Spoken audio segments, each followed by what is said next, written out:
ಆಕಾಶವಾಣಿ ಪ್ರದೇಶ ಸಮಾಚಾರ ಓದುತ್ತಿರುವವರು ಕೆವೈ ಭಾರತಿ.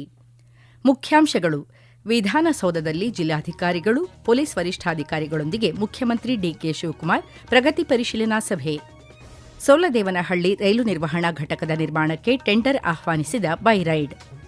ಕೇಂದ್ರ ಹಣಕಾಸು ಸಚಿವೆ ನಿರ್ಮಲಾ ಸೀತಾರಾಮನ್ ಉಡುಪಿ ಪ್ರವಾಸ, ದೀನ್ ದಯಾಳ್ ಉಪಾಧ್ಯಾಯ ಪ್ರಶಿಕ್ಷಣ ಮಹಾ ಅಭಿಯಾನ ಉದ್ಘಾಟನೆ. ಬಿಡಿಯದಿಯಲ್ಲಿ ರೈತರ ಭೂಮಿ ಕಸಿದು ಟೌನ್ಶಿಪ್ ನಿರ್ಮಾಣ ಸರಿಯಲ್ಲ, ಸರ್ಕಾರಕ್ಕೆ ಪ್ರತಿಪಕ್ಷ ನಾಯಕ ಆರ್ ಅಶೋಕ ಎಚ್ಚರಿಕೆ. ಜಾಗತಿಕ ಸವಾಲುಗಳ ನಡುವೆಯೂ ಭಾರತದ ಆರ್ಥಿಕ ಬೆಳವಣಿಗೆ ದರ ಉತ್ತಮ, ಬಿಜೆಪಿ ನಾಯಕ ಡಾ ರಾಧಾ ಮೋಹನ್ ದಾಸ್ ಅಗರ್ವಾಲ್ ಅಭಿಮತ. ಮುಖ್ಯಮಂತ್ರಿ ಡಿಕೆ ಶಿವಕುಮಾರ್ ಇಂದು ವಿಧಾನಸೌಧದ ಸಮ್ಮೇಳನ ಸಭಾಂಗಣದಲ್ಲಿ ಎಲ್ಲಾ ಜಿಲ್ಲಾಧಿಕಾರಿಗಳು, ಜಿಲ್ಲಾ ಪಂಚಾಯತ್ ಮುಖ್ಯ ಕಾರ್ಯನಿರ್ವಾಹಕ ಅಧಿಕಾರಿಗಳು ಹಾಗೂ ಜಿಲ್ಲಾ ಪೊಲೀಸ್ ವರಿಷ್ಠಾಧಿಕಾರಿಗಳೊಂದಿಗೆ ಸಭೆ ನಡೆಸಿದರು. ಸಭೆಯಲ್ಲಿ ಸಚಿವರಾದ ರಾಮಲಿಂಗಾರೆಡ್ಡಿ, ಕೆಎಚ್ ಮುನಿಯಪ್ಪ, ಕೆಜೆ ಜಾರ್ಜ್, ಸತೀಶ್ ಜಾರಕಿಹೊಳಿ, ಈಶ್ವರ್ ಖಂಡ್ರೆ, ಎಂಬಿ ಪಾಟೀಲ್, ಪ್ರಿಯಾಂಕ್ ಖರ್ಗೆ ಸೇರಿದಂತೆ ಹಲವು ಸಚಿವರು ಭಾಗವಹಿಸಿದ್ದರು. ಬೆಂಗಳೂರು ನಗರದ ಉಪನಗರ ರೈಲು ಸೇವೆಗಳ ಕಾರ್ಯಾಚರಣೆಗೆ ಬೆನ್ನೆಲುಬಾಗಿ ಕಾರ್ಯನಿರ್ವಹಿಸಲಿರುವ ಸೋಲದೇವನಹಳ್ಳಿ ರೈಲು ನಿರ್ವಹಣಾ ಘಟಕದ ನಿರ್ಮಾಣಕ್ಕಾಗಿ ಬೈರೈಡ್ ಟೆಂಡರ್ ಆಹ್ವಾನಿಸಿದೆ. ಜಿಎಸ್ಟಿ ಹೊರತುಪಡಿಸಿ 200.3 ಕೋಟಿ ರೂಪಾಯಿ ನಿಗದಿಪಡಿಸಲಾಗಿದೆ. ಟೆಂಡರ್ ಕಾಮಗಾರಿಗೆ ಬಿಡ್ ಸಲ್ಲಿಸಲು ಆಗಸ್ಟ್ 12 ಕೊನೆಯ ದಿನವಾಗಿದೆ. ಚಿಕ್ಕಬಾಣಾವರ ಉಪನಗರ ರೈಲು ನಿಲ್ದಾಣದ ಸಮೀಪ ನಿರ್ಮಾಣವಾಗಲಿರುವ ಈ ಘಟಕವು ಕಾರಿಡಾರ್ 2 ಮತ್ತು ಕಾರಿಡಾರ್ 4 ರೈಲುಗಳ ಕಾರ್ಯಾಚರಣೆ ಹಾಗೂ ನಿರ್ವಹಣೆಯ ಹೊಣೆ ಹೊರಲಿದೆ. ಈ ಯೋಜನೆಗಾಗಿ ಈಗಾಗಲೇ 26 ಎಕರೆ ಖಾಸಗಿ ಭೂಮಿಯನ್ನು ಸ್ವಾಧೀನಪಡಿಸಿಕೊಳ್ಳಲಾಗಿದೆ. ಇದು ಬೆಂಗಳೂರಿನ ಜನತೆಗೆ ಉತ್ತಮ ಹಾಗೂ ವಿಶ್ವಾಸಾರ್ಹ ಮತ್ತು ಸುರಕ್ಷಿತ ಉಪನಗರ ಸಾರಿಗೆಯನ್ನು ಒದಗಿಸುವ ಕಾರ್ಯತಂತ್ರದ ಭಾಗವಾಗಿದೆ ಎಂದು ಬೈರೈಡ್ ವ್ಯವಸ್ಥಾಪಕ ನಿರ್ದೇಶಕ ಲಕ್ಷ್ಮಣ್ ಸಿಂಗ್ ತಿಳಿಸಿದ್ದಾರೆ. ರಾಜ್ಯ ಪ್ರವಾಸದಲ್ಲಿರುವ ಕೇಂದ್ರ ಹಣಕಾಸು ಸಚಿವೆ ನಿರ್ಮಲಾ ಸೀತಾರಾಮನ್ ಉಡುಪಿಯಲ್ಲಿ ಇಂದು ಹಲವು ದೇವಾಲಯಗಳ ದರ್ಶನ ನಡೆಸಿದ್ದಾರೆ. ಉಡುಪಿಯ ಕೃಷ್ಣಮಠದಲ್ಲಿ ದೇವರ ದರ್ಶನ ಪಡೆದ ಅವರು ಪರ್ಯಾಯ ಪೀಠಾಧೀಶರಾದ ವೇದವರ್ಧನ ತೀರ್ಥ ಶ್ರೀಪಾದರಿಂದ ಫಲಮಂತ್ರಾಕ್ಷತೆ ಪಡೆದುಕೊಂಡರು. ಇದೇ ವೇಳೆ ಕೃಷ್ಣಮಠದಲ್ಲಿ ದೇವರ ನೈವೇದ್ಯಕ್ಕಾಗಿ ಹೊಸದಾಗಿ ನಿರ್ಮಿಸಿದ ಅಡುಗೆ ಕೋಣೆಯನ್ನು ಉದ್ಘಾಟಿಸಿದರು. ಬಳಿಕ ಅವರು ಉಡುಪಿಯಲ್ಲಿ ಆಯೋಜಿಸಲಾಗಿದ್ದ ಪಂಡಿತ್ ದೀನ್ ದಯಾಳ್ ಉಪಾಧ್ಯಾಯ ಪ್ರಶಿಕ್ಷಣ ಮಹಾ ಅಭಿಯಾನ ಎಂಬ ತರಬೇತಿ ಕಾರ್ಯಕ್ರಮವನ್ನು ಉದ್ಘಾಟಿಸಿದರು. ಬಿಡದಿಯಲ್ಲಿ ರೈತರ ಜಮೀನಿನ ಮೇಲೆ ಬುಲ್ಡೋಸರ್ ಓಡಿಸಿ ರಿಯಲ್ ಎಸ್ಟೇಟ್ ಸಾಮ್ರಾಜ್ಯ ಕಟ್ಟಲು ಹೊರಟಿರುವ ಸರ್ಕಾರದ ವಿರುದ್ಧ ಪ್ರತಿಪಕ್ಷ ನಾಯಕ ಆರ್ ಅಶೋಕ ಅಸಮಾಧಾನ ವ್ಯಕ್ತಪಡಿಸಿದ್ದಾರೆ. 470 ದಿನಗಳಿಂದ ಅನ್ನದಾತರು ನಡೆಸುತ್ತಿರುವ ಹೋರಾಟ, ಕಣ್ಣೀರು ಮತ್ತು ಆಕ್ರೋಶವನ್ನು ಲೆಕ್ಕಿಸದೆ ಟೌನ್ಶಿಪ್ ಹೆಸರಿನಲ್ಲಿ 499 ಎಕರೆ ಫಲವತ್ತಾದ ಕೃಷಿ ಭೂಮಿಯನ್ನು ಕಬಳಿಸಲು ಅಂತಿಮ ಅಧಿಸೂಚನೆ ಹೊರಡಿಸಿರುವುದು ಸರ್ಕಾರದ ನಿಜ ಬಣ್ಣ ಬಯಲು ಮಾಡಿದೆ ಎಂದು ವ್ಯಂಗ್ಯವಾಡಿದ್ದಾರೆ. ಕೇವಲ 1.5 ವರ್ಷದಲ್ಲಿ ಜನವಿರೋಧಿ ಸರ್ಕಾರ ಇತಿಹಾಸದ ಪುಟ ಸೇರಲಿದೆ ಎಂದು ತಿಳಿಸಿದ್ದಾರೆ. ರೈತರ ಭೂಮಿಯನ್ನು ಕಸಿದು ಟೌನ್ಶಿಪ್ ಮಾಡುವುದು ಅಭಿವೃದ್ಧಿಯಲ್ಲ, ಇದು ರೈತರ ಭವಿಷ್ಯದ ಸಮಾಧಿ ಎಂದು ಸರ್ಕಾರಕ್ಕೆ ಎಚ್ಚರಿಕೆ ನೀಡಿದ್ದಾರೆ. ಲೋಕಾಯುಕ್ತ ಅಧಿಕಾರಿಗಳು ದಾಳಿ ನಡೆಸಿದ ಬಳಿಕ ಅನ್ನಭಾಗ್ಯ ಯೋಜನೆಯ ಫಲಾನುಭವಿಗಳಿಗೆ ಮೀಸಲಾದ 106 ಕ್ವಿಂಟಾಲ್ ಪಡಿತರ ಅಕ್ಕಿ ಮತ್ತು ರಾಗಿಯನ್ನು ಅಕ್ರಮವಾಗಿ ಮಾರಾಟ ಮಾಡಿರುವುದು ಬೆಳಕಿಗೆ ಬಂದಿದೆ ಎಂದು ಬಿಜೆಪಿ ರಾಜ್ಯಾಧ್ಯಕ್ಷ ಬಿವೈ ವಿಜಯೇಂದ್ರ ಆರೋಪಿಸಿದ್ದಾರೆ. ಬೆಂಗಳೂರಿನಲ್ಲಿಂದು ಸುದ್ದಿಗಾರರೊಂದಿಗೆ ಮಾತನಾಡಿದ ಅವರು, ಭ್ರಷ್ಟ ಅಧಿಕಾರಿಗಳು ಸೇರಿದಂತೆ ಈ ಪ್ರಕರಣದಲ್ಲಿ ಕೈವಾಡವಿರುವವರನ್ನು ತಕ್ಷಣವೇ ಬಂಧಿಸಬೇಕೆಂದು ಒತ್ತಾಯಿಸಿದ್ದಾರೆ. ಖಾಸಗಿ ಗೋದಾಮಿನಲ್ಲಿ ಅನ್ನಭಾಗ್ಯ ಯೋಜನೆಯ ಸುಮಾರು 35,000 ಚೀಲಗಳು ಪತ್ತೆಯಾಗಿವೆ ಎಂದು ಅವರು ದೂರಿದ್ದಾರೆ. ಭಾರತ 2031 ವೇಳೆಗೆ ವಿಶ್ವದ 3ನೇ ಅತಿದೊಡ್ಡ ಆರ್ಥಿಕ ಶಕ್ತಿಶಾಲಿ ರಾಷ್ಟವಾಗಿ ಹೊರಹೊಮ್ಮಲಿದೆ ಎಂದು ರಾಜ್ಯಸಭಾ ಸದಸ್ಯ ಬಿಜೆಪಿ ರಾಷ್ಟೀಯ ಪ್ರಧಾನ ಕಾರ್ಯದರ್ಶಿ ಡಾ ರಾಧಾ ಮೋಹನ್ ದಾಸ್ ಅಗರ್ವಾಲ್ ಅಭಿಪ್ರಾಯಪಟ್ಟಿದ್ದಾರೆ. ಮಂಗಳೂರಿನಲ್ಲಿಂದು ಸುದ್ದಿಗಾರರೊಂದಿಗೆ ಮಾತನಾಡಿದ ಅವರು, ಪ್ರಧಾನಿ ಮೋದಿಯವರ ಅಧಿಕಾರಾವಧಿಯಲ್ಲಿ ರಷ್ಯಾ, ಉಕ್ರೇನ್ ಮತ್ತು ಅಮೆರಿಕ ಇರಾನ್ ಸಂಘರ್ಷಗಳಿಂದ ಉಂಟಾದ ಇಂಧನ ಬಿಕ್ಕಟ್ಟು ಮತ್ತು ವಿಶ್ವ ಆರ್ಥಿಕ ಹಿಂಜರಿತ ಸೇರಿದಂತೆ ಜಾಗತಿಕ ಸವಾಲುಗಳ ನಡುವೆಯೂ ಭಾರತ ವಿಶ್ವದ ಅತ್ಯುನ್ನತ ಆರ್ಥಿಕ ಬೆಳವಣಿಗೆಯ ದರ 7.7% ತಲುಪಿದೆ ಎಂದು ಹೇಳಿದ್ದಾರೆ. ಇಂತಹ ಸಂದಿಗ್ಧ ಪರಿಸ್ಥಿತಿಯಲ್ಲೂ ಆರ್ಥಿಕ ಬೆಳವಣಿಗೆಯ ದರ ಹೆಚ್ಚಾಗಿರುವುದು ಸಂತಸದ ವಿಚಾರ ಎಂದು ತಿಳಿಸಿದ್ದಾರೆ. ಕರ್ನಾಟಕ ರಾಜ್ಯ ಕಾನೂನು ಸೇವೆಗಳ ಪ್ರಾಧಿಕಾರದ ನೇತೃತ್ವದಲ್ಲಿ ಈ ವರ್ಷದ ಪರಿಸರ ದಿನಾಚರಣೆ ಅಂಗವಾಗಿ ರಾಜ್ಯಾದ್ಯಂತ 5 ಕೋಟಿ ಸಸಿಗಳನ್ನು ನೆಡುವ ಅಭಿಯಾನವನ್ನು ಹಮ್ಮಿಕೊಳ್ಳಲಾಗಿದೆ. ಚಿಕ್ಕಬಳ್ಳಾಪುರ ತಾಲೂಕಿನ ಮುದ್ದೇನಹಳ್ಳಿಯಲ್ಲಿ ಇಂದು ನಡೆದ ಕಾರ್ಯಕ್ರಮದಲ್ಲಿ ಹೈಕೋರ್ಟ್ ಮುಖ್ಯ ನ್ಯಾಯಮೂರ್ತಿ ವಿಭೂಭಕ್ರು ಸಾಂಕೇತಿಕವಾಗಿ ಸಸಿಗಳನ್ನು ನೆಡುವ ಮೂಲಕ ಚಾಲನೆ ನೀಡಿದರು.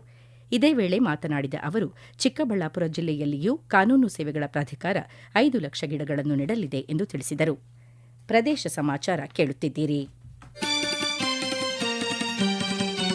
ನಮ್ಮ ಎಲ್ಲಾ ರಾಷ್ಟ್ರೀಯ ವಾರ್ತೆಗಳು ಹಾಗೂ ಪ್ರದೇಶ ಸಮಾಚಾರ ಈಗ ಆಕಾಶವಾಣಿ ನ್ಯೂಸ್ ಕನ್ನಡ ಯೂಟ್ಯೂಬ್ ಚಾನೆಲ್ನಲ್ಲಿ ಲಭ್ಯ. ನಮ್ಮ ಎಕ್ಸ್ ಖಾತೆ ಮತ್ತು ಇನ್ಸ್ಟಾಗ್ರಾಂ ಖಾತೆ ಆಕಾಶವಾಣಿ ನ್ಯೂಸ್ ಕನ್ನಡ. ಹೆಚ್ಚಿನ ಮಾಹಿತಿಗಾಗಿ ನಮ್ಮ ಫೇಸ್ಬುಕ್ ಖಾತೆ AIR ಕನ್ನಡ ನ್ಯೂಸ್ ಅನುಸರಿಸಿ. ಮಾಹಿತಿಯ ಹೂರಣ ವಾರದ ಕಾರ್ಯಕ್ರಮ ಪ್ರಚಲಿತ ವಿದ್ಯಮಾನ ಪ್ರತಿ ಬುಧವಾರ 9:15. ಕರ್ನಾಟಕ ರಾಜ್ಯ ವಕೀಲರ ಪರಿಷತ್ ಸದಸ್ಯರಾಗಿ ಸಿಎಂ ಧನಂಜಯ ಆಯ್ಕೆಯಾಗಿದ್ದಾರೆ. ವಕೀಲರ ಪರಿಷತ್ ಇತಿಹಾಸದಲ್ಲಿ ಮೊದಲ ಪ್ರಯತ್ನದಲ್ಲೇ ಗೆಲುವು ಸಾಧಿಸುವ ಮೂಲಕ ಧನಂಜಯ ಇತಿಹಾಸ ಸೃಷ್ಟಿಸಿದ್ದಾರೆ. ವಕೀಲರ ಪರಿಷತ್ನ 23 ಸ್ಥಾನಗಳಿಗೆ ಮಾರ್ಚ್ 11ರಂದು ಚುನಾವಣೆ ನಡೆದಿತ್ತು. ಸಿಎಂ ಧನಂಜಯ ಕರ್ನಾಟಕ ಪ್ರದೇಶ ಕಾಂಗ್ರೆಸ್ ಸಮಿತಿ ಕಾನೂನು, ಮಾನವ ಹಕ್ಕುಗಳು ಮತ್ತು ಮಾಹಿತಿ ಹಕ್ಕು ವಿಭಾಗದ ಹಾಲಿ ಅಧ್ಯಕ್ಷರಾಗಿದ್ದು, ಕರ್ನಾಟಕ ರಾಜ್ಯ ಕೈಗಾರಿಕಾ ಮೂಲಸೌಕರ್ಯ ಅಭಿವೃದ್ಧಿ ನಿಗಮದ ಅಧ್ಯಕ್ಷರಾಗಿಯೂ ಸೇವೆ ಸಲ್ಲಿಸಿದ್ದಾರೆ. ಉತ್ತರ ಕನ್ನಡ ಜಿಲ್ಲೆಯ ಎಲ್ಲಾ ನಗರ ಸ್ಥಳೀಯ ಸಂಸ್ಥೆಗಳಲ್ಲಿ ಕಾರ್ಯನಿರ್ವಹಿಸುತ್ತಿರುವ ಪೌರ ಕಾರ್ಮಿಕರಿಗೆ ಗೃಹ ಭಾಗ್ಯ ಯೋಜನೆಯಡಿ ವಸತಿ ವ್ಯವಸ್ಥೆ ಕಲ್ಪಿಸುವಂತೆ ಕರ್ನಾಟಕ ರಾಜ್ಯ ಸಫಾಯಿ ಕರ್ಮಚಾರಿ ಆಯೋಗದ ಅಧ್ಯಕ್ಷ ಪಿ. ರಘು ತಿಳಿಸಿದ್ದಾರೆ. ಪೌರ ಕಾರ್ಮಿಕರೊಂದಿಗೆ ನೇರ ಸಂವಾದ ಕಾರ್ಯಕ್ರಮ ಹಾಗೂ ಅಧಿಕಾರಿಗಳೊಂದಿಗೆ ನಡೆದ ಪ್ರಗತಿ ಪರಿಶೀಲನಾ ಸಭೆಯ ಅಧ್ಯಕ್ಷತೆ ವಹಿಸಿ ಮಾತನಾಡಿದ ಅವರು, ಪೌರ ಕಾರ್ಮಿಕರಿಗೆ ಮನೆಯನ್ನು ಒದಗಿಸುವುದು ಎಲ್ಲಾ ನಗರ ಸ್ಥಳೀಯ ಸಂಸ್ಥೆಗಳ ಪ್ರಮುಖ ಕರ್ತವ್ಯವಾಗಿದೆ ಎಂದು ಹೇಳಿದ್ದಾರೆ. ಜಿಲ್ಲೆಯಲ್ಲಿ ಗೃಹ ಭಾಗ್ಯ ಯೋಜನೆಯಡಿ ಪೌರ ಕಾರ್ಮಿಕರಿಗೆ ಈಗಾಗಲೇ ನಿರ್ಮಾಣಗೊಂಡಿರುವ ಮನೆಗಳನ್ನು ತಕ್ಷಣವೇ ಹಸ್ತಾಂತರಿಸುವಂತೆ ಮತ್ತು ನಿರ್ಮಾಣ ಹಂತದಲ್ಲಿರುವ ಮನೆಗಳನ್ನು ಶೀಘ್ರದಲ್ಲಿ ಕಾಮಗಾರಿ ಮುಕ್ತಾಯಗೊಳಿಸಿ ಹಂಚಿಕೆ ಮಾಡಬೇಕು ಎಂದು ನಿರ್ದೇಶನ ನೀಡಿದ್ದಾರೆ. ಚಿತ್ರದುರ್ಗದ ನಗರಸಭೆ, ಪುರಸಭೆ, ಪಟ್ಟಣ ಪಂಚಾಯಿತಿ ಹಾಗೂ ಗ್ರಾಮ ಪಂಚಾಯಿತಿ ಅಧಿಕಾರಿಗಳು ತಮ್ಮ ವ್ಯಾಪ್ತಿಯ ಓವರ್ಹೆಡ್ ಟ್ಯಾಂಕ್ಗಳನ್ನು ಮಳೆಗಾಲ ಆರಂಭಕ್ಕೂ ಮುನ್ನ ತಪ್ಪದೇ ಸ್ವಚ್ಛಗೊಳಿಸಬೇಕು ಎಂದು ಅಪರ ಜಿಲ್ಲಾಧಿಕಾರಿ ಬಿಟಿ ಕುಮಾರಸ್ವಾಮಿ ಸೂಚನೆ ನೀಡಿದ್ದಾರೆ. ಸ್ಟಾಪ್ ಡಯೇರಿಯಾ 2026 ಅಭಿಯಾನದ ಸಭೆಯಲ್ಲಿ ಮಾತನಾಡಿದ ಅವರು, ಯಾವುದೇ ಕಾರಣಕ್ಕೂ ಅಧಿಕಾರಿಗಳು ನಿರ್ಲಕ್ಷ್ಯ ವಹಿಸಬಾರದು. ನೀರಿನ ಮೂಲದಲ್ಲಿ ರಾಸಾಯನಿಕ ಹಾಗೂ ಜೈವಿಕ ತಪಾಸಣೆ ನಡೆಸಿ ದಾಖಲೆ ನಿರ್ವಹಿಸಬೇಕು. ಪ್ರತಿ ಓವರ್ಹೆಡ್ ಟ್ಯಾಂಕ್ ಬಳಿ ಕೊನೆಯ ಸ್ವಚ್ಛತೆ ದಿನಾಂಕದ ಬೋರ್ಡ್ ಅನ್ನು ಸಾರ್ವಜನಿಕರಿಗೆ ಕಾಣುವಂತೆ ಅಳವಡಿಸಬೇಕು ಎಂದು ತಿಳಿಸಿದ್ದಾರೆ. ಕಲುಷಿತ ನೀರು ಅಥವಾ ಪೈಪ್ಲೈನ್ ಸೋರಿಕೆಯಿಂದ ಹರಡುವ ಕಾಲರಾ, ಬೇಧಿಯಂತಹ ಸಾಂಕ್ರಾಮಿಕ ರೋಗಗಳನ್ನು ತಡೆಗಟ್ಟಲು ಸ್ಥಳೀಯ ಸಂಸ್ಥೆಗಳು ಮುಂಜಾಗ್ರತೆ ವಹಿಸಬೇಕು. ವಿದ್ಯಾರ್ಥಿ ನಿಲಯ, ಶಾಲಾ ಕಾಲೇಜುಗಳಲ್ಲಿಯೂ ಕುಡಿಯುವ ನೀರಿನ ಟ್ಯಾಂಕ್ಗಳನ್ನು ಕಡ್ಡಾಯವಾಗಿ ಸ್ವಚ್ಛಗೊಳಿಸಬೇಕು ಎಂದು ನಿರ್ದೇಶನ ನೀಡಿದ್ದಾರೆ. ಬೆಂಗಳೂರು ಗ್ರಾಮಾಂತರ ಜಿಲ್ಲೆ ದೊಡ್ಡಬಳ್ಳಾಪುರ ತಾಲೂಕಿನ ಹಾಡೋನಹಳ್ಳಿ ಕೃಷಿ ವಿಜ್ಞಾನ ಕೇಂದ್ರದಲ್ಲಿ ಬೆಂಗಳೂರು ಕೃಷಿ ವಿಶ್ವವಿದ್ಯಾನಿಲಯ ಕೃಷಿ ತಂತ್ರಜ್ಞಾನ ಅಳವಡಿಕೆ ಸಂಶೋಧನಾ ಸಂಸ್ಥೆ ವತಿಯಿಂದ ಮುಂಗಾರು ತಾಂತ್ರಿಕ ಮತ್ತು ಕೃಷಿ ಉಳಿಸಿ ಅಭಿಯಾನ ಕಾರ್ಯಕ್ರಮ ಹಮ್ಮಿಕೊಳ್ಳಲಾಗಿತ್ತು. ಬೆಂಗಳೂರಿನ ಪ್ರಧಾನ ವಿಜ್ಞಾನಿ ಡಾ ಚಂದ್ರೇಗೌಡ ಮಾತನಾಡಿ, ಮಣ್ಣಿನ ಫಲವತ್ತತೆ ಕಾಪಾಡಿದರೆ ಮಾತ್ರ ಭವಿಷ್ಯದ ಕೃಷಿ ಸುಸ್ಥಿರವಾಗಲು ಸಾಧ್ಯ. ಮಣ್ಣಿನ ಪರೀಕ್ಷೆ, ಸಾವಯವ ಮತ್ತು ಜೈವಿಕ ಗೊಬ್ಬರಗಳ ಬಳಕೆ, ಬೆಳೆ ಪರಿವರ್ತನೆ, ಅಂತರ ಬೆಳೆಗಳ ಬಳಕೆ ಹಾಗೂ ನೈಸರ್ಗಿಕ ಸಂಪನ್ಮೂಲಗಳ ಸಂರಕ್ಷಣೆ ಇಂದಿನ ಕೃಷಿಯಲ್ಲಿ ಅಗತ್ಯವಾಗಬೇಕು ಎಂದು ತಿಳಿಸಿದ್ದಾರೆ. ಬೆಂಗಳೂರು ಕೃಷಿ ವಿಶ್ವವಿದ್ಯಾನಿಲಯದ ಕೃಷಿ ಹವಾಮಾನ ವಿಭಾಗದ ಪ್ರಾಧ್ಯಾಪಕ ಡಾ ಎಂಎನ್ ತಿಮ್ಮೇಗೌಡ ಮಾತನಾಡಿ, ಪ್ರಸ್ತುತ ವರ್ಷದಲ್ಲಿ ವಾಡಿಕೆಗಿಂತ 30% ಮಳೆ ಕಡಿಮೆಯಾಗುವ ಸಾಧ್ಯತೆ ಇದೆ. ಹಾಗಾಗಿ ರೈತರು ನೀರಿನ ಸಂರಕ್ಷಣೆ, ಮಣ್ಣಿನ ಆರೋಗ್ಯ ಮತ್ತು ಫಲವತ್ತತೆ ಕಾಪಾಡಿಕೊಳ್ಳಲು ಕೃಷಿ ಹೊಂಡ ಮತ್ತು ಇಂಗುಗುಂಡಿಗಳ ಮೂಲಕ ಮಳೆ ನೀರನ್ನು ಸಂರಕ್ಷಿಸುವುದು, ಇಳಿಜಾರಿಗೆ ಅಡ್ಡಲಾಗಿ ಬೇಸಾಯ ಮಾಡುವ ತಾಂತ್ರಿಕತೆಗಳನ್ನು ರೈತರು ಅಳವಡಿಸಿಕೊಳ್ಳಬೇಕು. ಜಮೀನಿನ ಬದುಗಳಲ್ಲಿ ಹೆಚ್ಚು ಸಸಿಗಳನ್ನು ನೆಡಬೇಕು ಎಂದು ಸಲಹೆ ನೀಡಿದ್ದಾರೆ. ಈಗ ಸಂಕ್ಷಿಪ್ತ ಸುದ್ದಿಗಳು. ದಾವಣಗೆರೆ ಜಿಲ್ಲೆಯಲ್ಲಿ ಕಳೆದ ವರ್ಷಕ್ಕೆ ಹೋಲಿಸಿದರೆ ಈ ಬಾರಿ ಡೆಂಘಿ ಪ್ರಕರಣಗಳ ಸಂಖ್ಯೆ ಗಣನೀಯವಾಗಿ ಹೆಚ್ಚಳಗೊಂಡಿದ್ದು, ಸೊಳ್ಳೆಗಳ ಉತ್ಪತ್ತಿ ತಡೆಗಟ್ಟಲು ತೀವ್ರ ಲಾರ್ವಾ ಸಮೀಕ್ಷೆ ಹಾಗೂ ಸೊಳ್ಳೆ ನಿಯಂತ್ರಣದ ಜಂಟಿ ಕಾರ್ಯಾಚರಣೆ ಆರಂಭಿಸುವಂತೆ ಜಿಲ್ಲಾಧಿಕಾರಿ ಜಿಎಂ ಗಂಗಾಧರಸ್ವಾಮಿ ಸೂಚಿಸಿದ್ದಾರೆ.